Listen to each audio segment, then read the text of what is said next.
Friends, welcome to SSC bond. आज हम reasoning के कुछ इंपॉर्टेंट क्वेश्चंस को डिस्कस करेंगे। तो फर्स्ट क्वेश्चन, नीचे दिए गए विकल्पों में से संबंधित संख्या को चुनिए। यह आपको एक सीरीज दे रखी है और क्वेश्चन मार्क की जगह पर क्या होगा ये देखिए। सीरीज क्या है? 356 45। 356 का संबंध 45 से है, तो 152 का संबंध क्या होगा? तो देखिए, ध्यान से देखिए, इसमें हम क्या करेंगे, 356 बड़ी संख्या है और 45 जो है 45 ये छोटी संख्या है। अगर इन तीनों को जोड़ भी देंगे तो भी 45 नहीं आएगा। तो हम करेंगे क्या? तो ध्यान से देखिए, जो ये फर्स्ट संख्या है 3, फर्स्ट और लास्ट 3 और 6, इनको तो हम क्या करेंगे, आपस में ऐड करेंगे। और जो मिडल है, मिडल नंबर है, जो बीच वाली संख्या 5, इसके साथ क्या करेंगे, गुणा। मतलब 3 और 6 का हम एडिशन करेंगे और 5 के साथ हम मल्टीप्लीकेशन करेंगे। तो देखिए क्या होगा, 3 प्लस 6 कितना होता है? 9 होता है। और 5 क्या है? बीच वाली संख्या 5 है, तो इसके साथ हम क्या करेंगे, गुणा करेंगे 5 के साथ। तो कितना आएगा? 9 पंजे 45। 9 पंजे 45। तो देखिए यहाँ पर 45 आ रहा है। अब हम उसी प्रकार 152 के साथ भी करेंगे। क्या करेंगे? फर्स्ट और लास्ट नंबर, यानी फर्स्ट क्या है 1 और लास्ट क्या है 2 और बीच वाली संख्या क्या है, मिडिल नंबर क्या है 5। तो 1 प्लस 2 करेंगे तो कितना आएगा 3 और मल्टीप्लाई, बीच में कितनी संख्या 5 है, 5 नंबर है, तो इसका साथ क्या करेंगे, गुणा करेंगे। तो 5 दिया 15। तो देखिए ऑप्शन में 15 है कि नहीं, तो ऑप्शन डी हमारा सही उत्तर होगा। अगला सवाल देखिए, देखिए क्या गया है, नीचे दी गई श्रृंखला श्रेणी में क्वेश्चन मार्क के स्थान पर कौन सी संख्या आएगी? देखिए ये जो सीरीज है, ये डबल सीरीज है। कई सीरीज होगी जो सिंगल सीरीज आएगी। सिंगल मतलब 2:3:5:, ये आपकी क्या है, सिंगल सीरीज है। और डबल सीरीज में ये है 3:9, फिर 6:12, 12:15, 24:18 और ये क्वेश्चन मार्क यहाँ पर क्या आएगा, इसकी जगह पर क्या आंसर आएगा? तो ध्यान से देखिए, क्या दे रखा है, 3:9, 3:9, 6:12, 12:15, 24:18 और क्वेश्चन मार्क यहाँ पर क्या आएगा? तो देखिए हम सबसे पहले पहली सीरीज को देखते हैं, ये वाली 3, 6, 12, 24, फिर क्वेश्चन मार्क। ये 3 से 6 कैसे है, 6 से 12 कैसे है, 12 से 24 कैसे है, फिर आगे क्या आएगा? जो ये मेथड अप्लाई होगा वही हम इसके लिए भी अप्लाई करेंगे। तो देखिए 3 से 6 आया, मतलब हमने क्या किया, 3 से 6 मतलब ये क्या है, 3 का डबल है, 3 दूनी 6। फिर देखिए 6 दूनी 12, इसका 6 का डबल क्या है 12, 12 का डबल, 12 का दुगुना क्या है 24, तो 24 का दुगुना क्या आ जाएगा, 24 का दुगुना आ जाएगा 48, 24 का दुगुना आ जाएगा 48। तो ऑप्शन देखिए, ऑप्शन ए में 48 नहीं है और ऑप्शन डी में भी 48 नहीं है, पहला क्वेश्चन मार्क की जगह। तो ये दोनों ऑप्शन आपका क्या हो जाएगा, डिलीट हो जाएगा। अब देखिए हम सेकंड सीरीज देखेंगे। 9 से 12 कितने में आया, +3 किया, यानी 9 में +3 किया तो कितना आया 12, 12 में +3 किया तो कितना आया 15 और 15 में +3 किया तो कितना आया 18। अब उसी प्रकार 18 में हम +3 करेंगे तो कितना आएगा 21, 21 आएगा। तो हमारा राइट आंसर होगा 48:21, 48:21, ये हमारा राइट आंसर होगा। तो ऑप्शन बी हमारा सही उत्तर होगा। अगला सवाल देखिए, उस वेन आरेख का चयन करिए जो दिए गए वर्गों के बीच में संबंध को दर्शाता है। वेन आरेख मतलब ये वेन डायग्राम का क्वेश्चन है और ये एसएससी सीजीएल 2023 में आया हुआ सवाल है। तो देखिए क्या करेंगे हम, कलम, कलम मतलब पेन, किताब मतलब बुक और रबर मतलब इरेजर। पेन, बुक और इरेजर, कलम, किताब, रबर। हमें ये पता है कि कलम, किताब, रबर ये तीनों ही हमारा क्या है, स्टडी मटेरियल है। पेन से हम लिखते हैं, किस पर लिखते हैं, किताब पर लिखते हैं, और किताब पर जो गलतियां होती है या उसको इरेज करते हैं तो रबर से हम उसको हटाते हैं, ये तीनों। लेकिन ये तीनों ही आपस में क्या है, अलग अलग चीज है। कलम किताब नहीं है और किताब रबर नहीं है और रबर कलम और किताब तीनों नहीं है। अगर जब भी वेन आरेख अलग अलग हो तब हम क्या करेंगे, कलम मतलब पेन का वेन का डायग्राम क्या बनेगा, ये पेन का डायग्राम बनेगा कलम का, और ये आपका बुक का डायग्राम बनेगा, ये आपका बुक का डायग्राम बनेगा, और ये आपका रबर का, इरेजर का डायग्राम बनेगा। मतलब ये तीनों ही अलग अलग वेन डायग्राम बनेगा। तो ऑप्शन सी हमारा सही उत्तर होगा। अगला सवाल देखिए, अगला सवाल है, एक निश्चित कूट भाषा में ई ए आर को लिखा है 20:37 और PBU को लिखा है 23:41:8। तो उसी कूट भाषा में DIG को कैसे लिखा जाएगा? तो देखिए इस सवाल में देखिए, ई का जो हमारा अल्फाबेटिक नंबर होता है ना, ई का जो हमारा अल्फाबेटिक नंबर होता है वो 5 है। लेकिन इस कूट भाषा में यहाँ पर जो नंबर दे रखा है इसमें 5 कहीं नहीं है।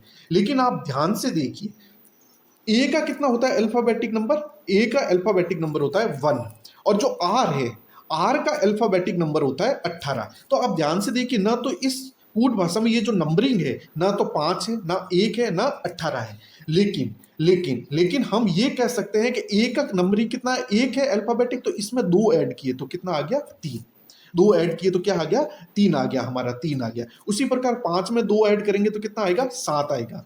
और उसी प्रकार 18 में 2 ऐड करेंगे तो कितना आएगा, 20 आएगा। तो देखिए यहाँ पर 20 भी है, 3 भी है, 7 भी है। लेकिन 20 को यहाँ पर कैसे लिखा है, 20 को देखिए, 20 को क्या है, आर का कोडिंग कितना है, 18, और 18 में 2 ऐड किया तो कितना आ गया, 20। लेकिन ये 20 को क्या लिखा है इसने, जो आर का कोडिंग जो लास्ट में आना चाहिए था उसको क्या कर दिया, पहले कर दिया। तो देखिए आर यहाँ पर सबसे पहले आ गया। उसी प्रकार ए का कोडिंग कितना है, 1 है, इसमें 2 ऐड किए तो कितना आ गया, आपका 3 आ गया। तो ए को यहाँ पर बीच में लिख दिया। और ई का कोडिंग है आपका 5, तो इसमें 2 ऐड किया तो कितना आ गया, 7 आ गया। तो 7 को इसने क्या कर दिया, सबसे लास्ट में लिख दिया। अब उसी प्रकार पी बी यू, अब उसी प्रकार क्या करेंगे, पी बी यू मतलब यू जो सबसे लास्ट में, इसको क्या करेंगे सबसे पहले। तो यू का कोड, यू का अल्फाबेटिक नंबर होता है 21, इसमें 2 ऐड किया तो कितना आ गया, 23, 23 आ गया। तो 23 को आगे लिख दिया। उसी प्रकार बी का अल्फाबेटिक नंबर होता है 2, इसमें 2 ऐड किया तो कितना आ गया, 4। तो देखिए बी को यहां पर 4 लिख दिया। उसी प्रकार पी का अल्फाबेटिक नंबर होता है 16, और इसमें 2 ऐड किया तो कितना आ गया, 18। तो 18 को क्या कर दिया इसने, लास्ट में लिख दिया। 18 को क्या कर दिया इसने, लास्ट में लिख दिया। अब उसी प्रकार हम क्या करेंगे, डी आई जी का भी हम करेंगे। तो देखिए डी का कोड क्या होता है, डी का कोड होता है आपका 4। तो 4 में हम 2 ऐड करेंगे तो क्या आएगा, 6। 4 में हम 2 ऐड करेंगे तो क्या आएगा, 6। मतलब हम 6 यहां पर क्या करेंगे, लास्ट में लिखेंगे। 6 यहां पर हम लास्ट में लिखेंगे। उसी प्रकार हम क्या करेंगे, देखिए 6 इसमें लास्ट में आ गया। उसी प्रकार आई का देखिए, आई का कोडिंग कितना होता है, आई का कोडिंग होता है 9। आई का कोडिंग 9 होता है, तो 9 में हमने 2 ऐड किया तो कितना आ गया, 11। तो ये हम 11 यहां पर लिखेंगे। अब उसी प्रकार देखिए, उसी प्रकार हम क्या करेंगे, जी का कोड लिखेंगे। तो जी का कोड लिखेंगे, तो जी का कोड होता है आपका 7। जी का कोड होता है आपका 7, तो 7 में 2 ऐड करेंगे तो कितना आएगा, 9 आएगा। तो 9 को हम क्या लिखेंगे, आगे लिखेंगे। तो हमारा राइट आंसर होगा 9, 11, 6, 9, 11, 6, ये हमारा करेक्ट आंसर होगा। तो ऑप्शन बी हमारा सही उत्तर होगा। नेक्स्ट क्वेश्चन देखिए, निम्नलिखित प्रश्न में प्रश्नवाचक के स्थान पर कौन सी संख्या आएगी। देखिए ये 14, 13 और यहाँ पर 3 आया हुआ है। उसी प्रकार 27, 54 और ये क्वेश्चन मार्क है। तो ये आपका कौन सा सवाल है, मिसिंग नंबर का, लुप्त संख्या का सवाल है कि इस क्वेश्चन मार्क की जगह पर क्या आंसर आएगा। तो ध्यान देखिए, जब यहाँ पर ये क्वेश्चन मार्क है तो यहाँ पर ये जो 3 है, तो हम ये सबसे पहले ये पता लगाएंगे कि ये 3 कैसे आया, ये 3 कैसे आया। जैसे ये 3 का पता लग जाएगा कि ये 3 इस प्रकार आया, इस लॉजिक से आया, तो हम वही लॉजिक क्या करेंगे, इसमें अप्लाई करके यहाँ पर क्वेश्चन मार्क की जगह पर जो आंसर आएगा, जो नंबर आएगा, वही हमारा क्या होगा, आंसर होगा। तो देखिए ध्यान से, बड़ी संख्या है, 14 में से 13 घटेंगे तब भी 3 आएंगे नहीं। तो हम क्या करेंगे, इन दोनों संख्याओं का 14 और 13, 14 और 13, इनको जोड़कर क्या करेंगे, ऐसी संख्या का भाग देंगे कि जहां पर 3 आ जाए। तो देखिए 14 और 13, 4 और 3 कितना हो गया, 7, 1 और 1 क्या हो गया, 2। इसमें हम क्या करेंगे, 3 कैसे आएंगे, तो 9 का भाग दे देंगे। तो 9 का भाग देंगे तो 9 तिया 27, ये 3 आ गया। अब हम यही चीज यहाँ पर अप्लाई करेंगे, और वो अप्लाई करने पर, वो लॉजिक अप्लाई करने पर क्या वो हमारे ऑप्शन में वो आंसर है, अगर होगा तो ये हमारा मेथड राइट हो जाएगा। अदरवाइज हमें सेकंड मेथड की ओर मूव ऑन करना पड़ेगा। तो देखिए 27 और 54, 27 और 54 को हम ऐड करेंगे। तो देखिए 7 और 4 कितना होता है, 11, हासिल लगी 1, 5 और 2 7 और 1 कितना हो गया, 8। अब इसमें हम क्या करेंगे, 9 का भाग देंगे। जिस प्रकार इसमें 9 का भाग दिया 27 में, उसी प्रकार 81 में हम 9 का भाग देंगे। तो कितनी बार कटेगा, 9 बार कटेगा। कितनी बार कटेगा, 9 बार कटेगा, मतलब ये 9 आएगा क्वेश्चन मार्क की जगह पर। अब ध्यान से देखिए, ऑप्शन में 9 होना जरूरी है। तो ऑप्शन में देखिए, ऑप्शन डी में हमारा 9 आ रहा है, तो यही हमारा सही उत्तर होगा। नेक्स्ट क्वेश्चन देखिए, निम्नलिखित प्रश्न में दिए गए विकल्पों में से विषम अक्षर ऑड वन को हमें चुनना है कि इन चारों में से, जो A B C D option है 4, इन चारों में से सबसे अलग ऑप्शन क्या होगा। ऐसे जब भी सवाल आए तो हम उसमें क्या करेंगे, सबसे पहले पता लगाएंगे कि वर्ग या घन है कि नहीं, कोई भी संख्या का वर्ग या घन है कि नहीं। अगर वो संख्या सम या विषम है कि नहीं है, वो नंबर सम या विषम है कि नहीं है, वो अभाज्य संख्या है कि नहीं है, वो देखेंगे। फिर हम अंकों पर आधारित संख्या देखेंगे कि अंकों पर आधारित मतलब अंकों का योग या अंकों का अंतर देखेंगे। फिर हम देखेंगे कि क्या संख्या विभाजकता का नियम फॉलो करती है कि नहीं है। तो क्या क्या 4 चीजें देखेंगे, वर्ग या घन है कि नहीं, सम या विषम है कि नहीं, अभाज्य का नियम देखेंगे, अभाज्य संख्या है कि नहीं, अंकों पर आधारित देखेंगे, और विभाजकता का नियम देखेंगे। तो देखिए इन चारों संख्याओं से आपको ये तो पता लग गया होगा कि ये चारों संख्याओं में न तो घन है न वर्ग है, मतलब स्क्वायर और क्यूब ये चारों में से नहीं है। तो पहला ऑप्शन हम ये हो गया कि ये न घन है न आपका वर्ग है। ठीक है, अब सेकंड चेक करेंगे कि ये चारों संख्या सम या विषम, सम या विषम संख्या हम देखेंगे कि देखिए ये चारों संख्या है, देखिए 4 2 6, इनको हम क्या करेंगे ऐड करेंगे आपस में, 4 2 6, 4 प्लस 2 प्लस 6, 426 है, इसको क्या किया 4 प्लस 2 प्लस 6, देखिए 4 और 2 6, 4 और 2 कितना हो गया 6, और 6 और 6 कितना हो गया 12। अब देखिए सेकंड 6 प्लस 6 प्लस 4, 664, 664 को 6 प्लस 4 किया तो देखिए 6 और 6 12 हो गया, और 12 और 4 कितना हो गया 16 हो गया। नेक्स्ट देखेंगे 2 3 8, 2 प्लस 3 प्लस 8, 8 और 3 11, 11 और 2 कितना हो गया 13। अब नेक्स्ट देखेंगे 3 प्लस 8 प्लस 7, तो देखिए 7 और 3 10, 10 और 8 कितना हो गया 18। तो देखिए ये भी सम संख्या, ये भी सम संख्या, ये भी सम संख्या। ऑप्शन सी है, ये हमारा क्या है ऑड है, मतलब विषम संख्या है। तो ऑप्शन सी हमारा सही उत्तर होगा। अगला सवाल देखिए, नीचे दिए गए विकल्पों में से संबंधित अक्षर को चुनिए। देखिए REAP इसको लिखा गया है PEAR, तो हमें JU को क्या लिखा जाएगा? तो ध्यान से देखिए REAP, तो ये EA है ना, EA, इसको तो बीच के में ऐसे के ऐसे लिखा हुआ है EA, और जो ये R है ना, जो ये आपका R है, इसको क्या किया लास्ट में लेके चले गए, और जो P है ना, इसको क्या किया सबसे आगे लिखा है। तो देखिए इसमें भी क्या करेंगे, ये जो UJ है इसको तो क्या करेंगे बीच में ही रखेंगे UJ को, और जो ये लास्ट में U है इसको क्या करेंगे आगे ले आएंगे, और जो ये सबसे फर्स्ट में J है इसको क्या करेंगे आखिरी में ले आएंगे। तो हमारा आंसर होगा WJ। ऑप्शन डी हमारा सही उत्तर होगा। अगला सवाल देखिए, EF का भाई है, EF का भाई है, और DE की पत्नी है, GH का पिता है, FG की बहन है, EG से कैसे संबंधित है? तो ये सवाल आपका क्या है ब्लड रिलेशन का है। जब भी ब्लड रिलेशन के सवाल आए तब हमें क्या करना है, देखिए मैं साइन का आपको एक बार बताता हूँ कि अगर मेल की बात आएगी तो हम उसके ऊपर प्लस का साइन लिखेंगे, और अगर फीमेल की बात आएगी तो उसके ऊपर हम माइनस का। जैसे मान लीजिए कि ये ए है, अगर उसके ऊपर प्लस लिखा हुआ है तो ये जो ए है ना ये आपका मेल है, और अगर बी है इसके ऊपर अगर माइनस का साइन लिखा हुआ है तो ये बी आपका क्या है फीमेल है। और अगर हस्बैंड वाइफ है तो बीच में दोनों में क्या लिखेंगे बराबर का साइन। मान लो ए और बी क्या है हस्बैंड वाइफ है, तो इसके बीच में क्या कर देंगे बराबर साइन लिख देंगे, और जो बड़ा होगा उसको क्या करेंगे ऊपर लिखेंगे। जैसे बी बड़ा है तो बी को ऊपर लिखेंगे, और ए छोटा है तो ए को नीचे लिखेंगे। जो बड़ा होगा उसको ऊपर, जो छोटा होगा उसको नीचे। अगर मेल है तो उसके ऊपर प्लस का साइन, अगर फीमेल है तो उसके ऊपर माइनस का साइन, अगर दोनों हस्बैंड वाइफ है तो उसके बीच में बराबर का साइन आएगा। ये ब्लड रिलेशन का एक कोडिंग आपको समझे। अब हम करते हैं इस सवाल को। ई एफ का भाई है, ई क्या है एफ का भाई है, तो ये एफ है और ये आपका क्या है ई है। तो ई क्या है एफ का भाई है, तो ई पे क्या आ जाएगा प्लस साइन, क्योंकि ई क्या है मेल है, ई क्या है मेल है, ई एफ का भाई है, ये ई जो है वो एफ का भाई है। आगे क्या है ई की पत्नी, डी जो है वो ई की पत्नी है, तो मतलब पति पत्नी है हस्बैंड वाइफ है, तो बीच में क्या आएगा डबल का बराबर का चिन्ह आ जाएगा। और क्या है डी ई की पत्नी है, तो डी क्या है पत्नी फीमेल है, तो इस पे माइनस का साइन आ जाएगा, डी के ऊपर माइनस का साइन आ जाएगा। अब देखिए जी एच का पिता है, जी एच का पिता है मतलब डी ई एफ रिलेशन में जी और एच नहीं आ रहा, तो हम क्या करेंगे अलग से लिखेंगे। जी जो है वो क्या है एच का पिता है, तो जो बड़ा होगा वो ऊपर आएगा, जो छोटा होगा वो नीचे आएगा। तो एच या तो पुत्र होगा या पुत्री होगी, तो जी एच का पिता है, जी एच का पिता है मतलब जी क्या है आपका मेल है, तो इसके ऊपर प्लस का साइन आ जाएगा। जी एच का पिता है, और एफ जी की बहन है, एफ जो है वो जी की बहन है, तो ये माइनस का साइन आ जाएगा, एफ क्या हो जाएगी फीमेल, मतलब एफ जी की बहन है, एफ जी की बहन हो गई।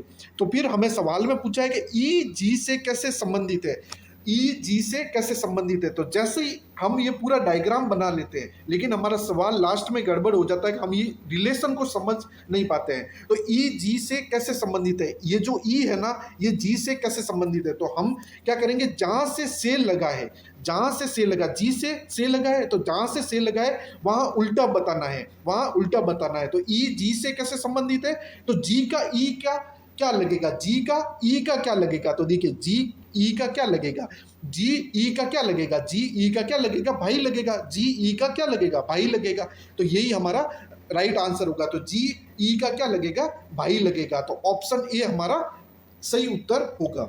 नेक्स्ट देखिए, यदि ए का अर्थ प्लस है, बी का अर्थ गुणा है, सी का अर्थ माइनस है और डी का अर्थ डिवाइड है, भाग है, तो निम्नलिखित व्यंजक का मान क्या होगा। तो देखिए 50 और ए का अर्थ क्या है, प्लस है, तो प्लस 86 और सी का अर्थ क्या है, माइनस है, तो माइनस का 40 और डी का अर्थ क्या है, भाग, तो ये डी का अर्थ भाग करके 10 कर देंगे और बी का अर्थ क्या है, बी का अर्थ है गुणा, तो गुणा करके क्या कर देंगे, 5 कर देंगे। तो देखिए 50 प्लस 86 माइनस 40 भाग 10 और गुणा 5, ये आपका क्या बन गया, समीकरण बन गया, व्यंजक बन गया। तो अब हम बॉडमास रूल के तहत इस सवाल को सॉल्व करेंगे। तो सबसे पहले हम भागे को, डिवाइड को, डिवीजन को सॉल्व करेंगे। तो देखिए 50 प्लस 86 माइनस 40 में 10 का भाग दिया तो कितनी बार गया, 4 और गुणा क्या करेंगे, 5 कर देंगे।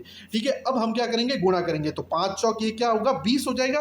तो देखिए 50 प्लस 86 और माइनस का क्या हो जाएगा, 20। तो इसको सॉल्व करेंगे तो देखिए क्या आ जाएगा, 50 और 86 कितना हो जाएगा, 136 और 136 में से 20 जाएगा तो आपका बचेगा 116। 136 में से 120 जाएगा तो आपका बचेगा 116, 116। तो हमारा ऑप्शन सी का क्या होगा, सही उत्तर होगा। अगला सवाल देखिए, निम्नलिखित शब्दों को एक तर्कपूर्ण और अर्थपूर्ण क्रम में व्यवस्थित करिए।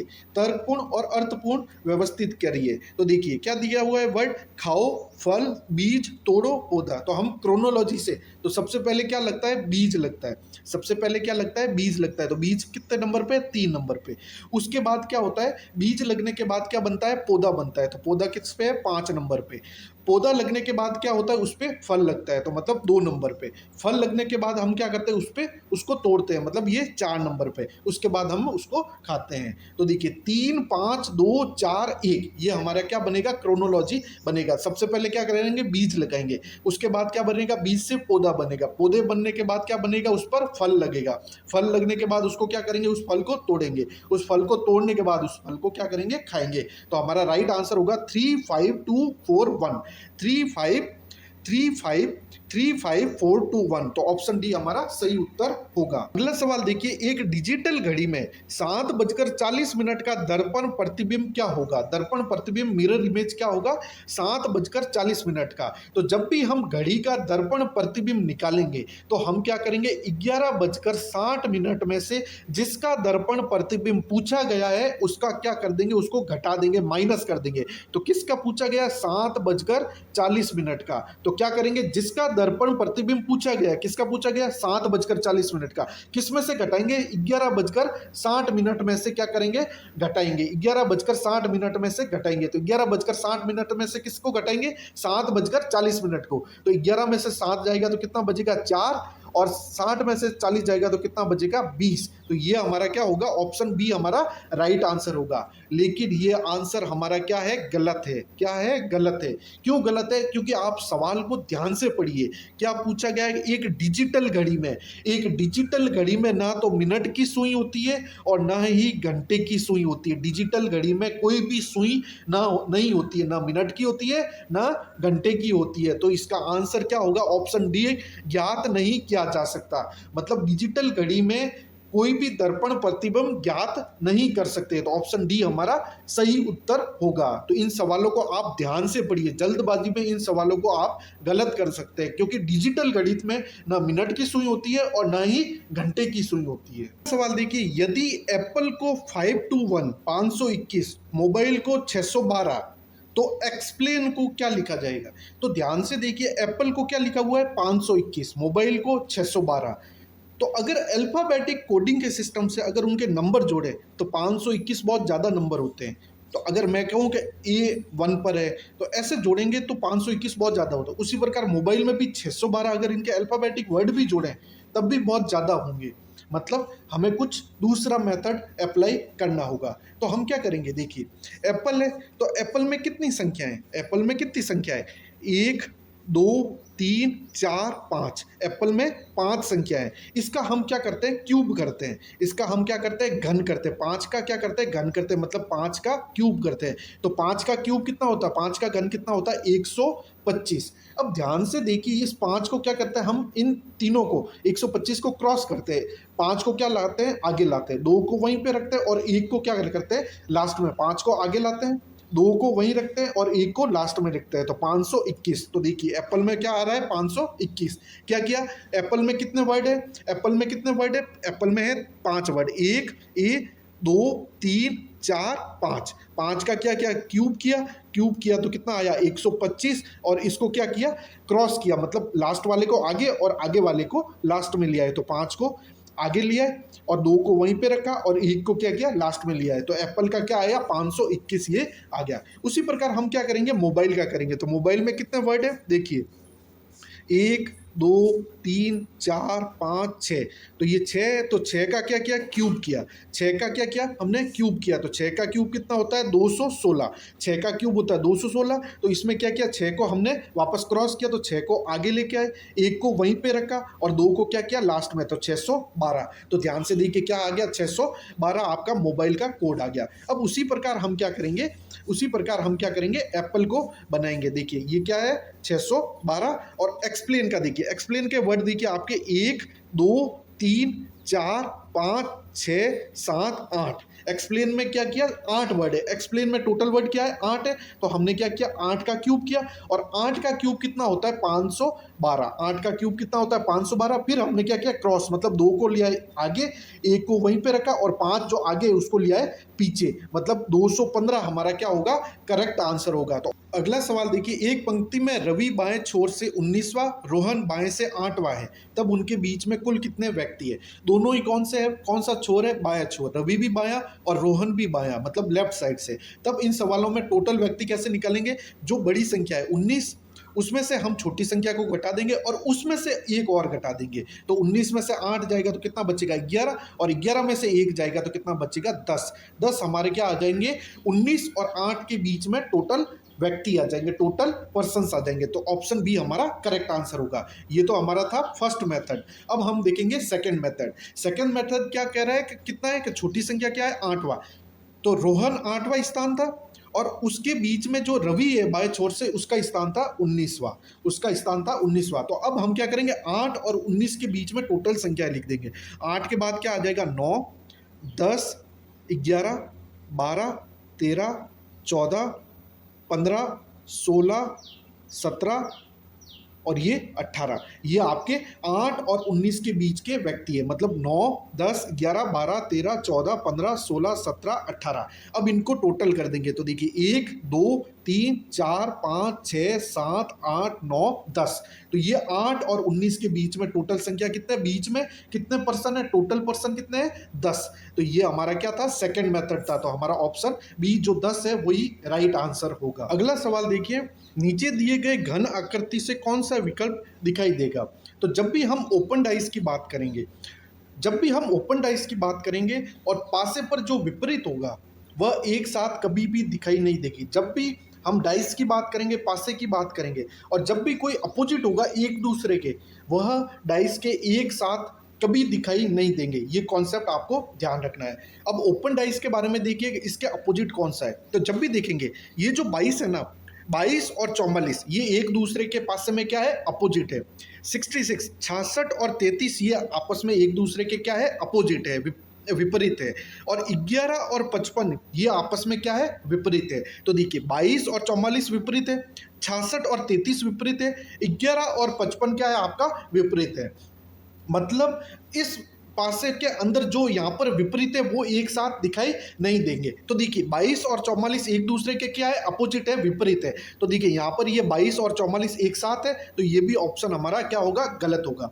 ऑप्शन बी देखिए, 11 66 और 44, 11 का कंपेरिजन, 11 का विपरीत क्या है, 55 है। तो 11 का विपरीत 55 यहाँ पर नहीं है।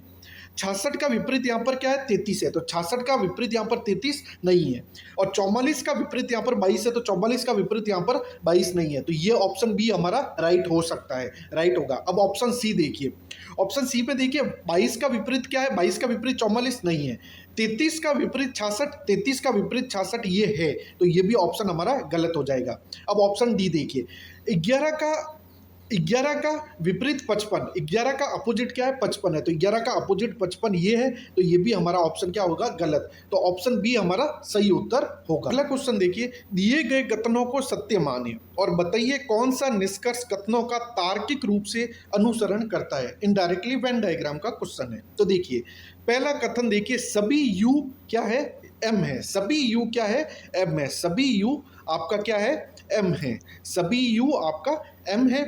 और दूसरा कथन है कुछ जी एम है, तो जब भी कुछ का आए वेन डायग्राम तो कुछ जी क्या है एम है, तो एम वाला डायग्राम कौन सा ये है, तो कुछ जी एम है, मतलब ये आपका क्या हो जाएगा जी हो जाएगा, ये आपका जी हो जाएगा, कुछ जी एम है। ठीक है, अब हम निष्कर्ष पे आते हैं। तो पहला कथन है कुछ, पहला निष्कर्ष है कुछ जी यू है, तो कुछ जी ये और यू, तो इसको कट कर रहा है नहीं कर रहा है, तो मतलब फर्स्ट कथन हमारा रॉन्ग हो जाएगा। सेकंड है कुछ जी एम है, तो देखिए राइट है, ये जी है और ये कुछ का है, तो ये आपका किस में है एम में है, तो कुछ जी एम है, तो सेकंड कथन हमारा, सेकंड निष्कर्ष हमारा सही होगा। तो केवल निष्कर्ष टू अनुसरण करता है, तो ऑप्शन बी हमारा सही उत्तर होगा।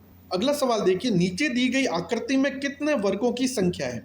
जब भी हमें ऐसी आकृति दे रखी है, ऐसी आकृति दे रखी है, इसमें वर्ग पूछे गए तो क्या मेथड अप्लाई करेंगे। तो देखिए जो यहाँ पर वर्ग है, जो यहाँ पर कॉलम है उसको लिख देंगे। तो सबसे पहले यहाँ पर लिख देंगे 1 2 और 3, यहाँ पर 1 2 3 लिख देंगे। अब क्या करेंगे हम, यहाँ पर ये 1 2 3 लिखेंगे, 1 2 3, ये 3 कॉलम है। अब हम ऊपर के कॉलम में भी क्या लिखेंगे पूरा, तो 1 2 3 4 5 6 और ये 7, हमने यहाँ पर ये लिख दिया और यहाँ पर भी ये लिख दिया। ठीक है, अब देखिए क्या करना है, अब मैं आपको बताता हूँ कि जो लास्ट से लास्ट वाली है उसके साथ गुणा करना है। तो 7 को हमने 3 के साथ गुणा किया, 6 को हमने 2 के साथ गुणा किया और 1 को हमने 5 के साथ गुणा किया है, और इनको क्या करना आपस में ऐड करना है, यही हमारा आंसर आएगा। तो लास्ट से लास्ट वाली, तो 7 गुणा 3, 6 गुणा 2 और 5 गुणा 1, 5 गुणा 1, तो देखिए कितना आ गया, 7 दिया 21